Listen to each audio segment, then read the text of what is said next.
ఈ రోజుల్లో విచిత్రం అనిపిస్తుందండి. చిలకా గోరెంకల్లాగా ఒకళ్ళ చేతుల్లో ఒకళ్ళు పట్టుకుని ఒకళ్ళు రాసుకుంటూ ఒకళ్ళొకళ్ళు రుద్దుకుంటూ నా దగ్గరకు వస్తాను. ఓహో, నిన్నో మొన్న పెళ్ళయి ఉంటుంది అనుకుంటా. వచ్చిన తర్వాత ఎప్పుడు పెళ్ళయింది? ఇంకా పెళ్ళి కాలేదన్నా. మరి ఏమైంది? కుదిరిందన్నా. వాళ్ళకి పెళ్ళి కుదిరితే చాలు ఒకళ్ళ చేతులు. ఏంటో నాకు అర్థం కాదు.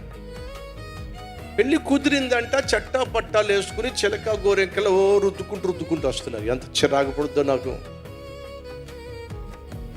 పెళ్ళి కుదిరితే చాలు కాపురం మొదలు పెట్టేస్తున్నారు. ఎక్కడండి పరిశుద్ధత? వివాహం అన్నిటికంటే ఘనమైనది. పరుపు పానుపు పరిశుద్ధంగా ఉండాలి. ఎక్కడ ఎంగేజ్మెంట్ కావడం ఆలస్యం, కాపురం మొదలు పెట్టేస్తున్నారు. హోటల్ రూమ్లోకి చెక్కేస్తున్నారు. ప్రేమ దోమ అంటున్నారు, ఇష్టం వచ్చినట్టుగా మొగుడు పెళ్ళాలుగా వ్యవహరిస్తున్నారు. మరి యాకోబు అలా కాదండి. ప్రేమించాడట, పరిశుద్ధంగా తాను జీవించాడు, పరిశుద్ధంగా ఆమెను జీవింపచేశాడు.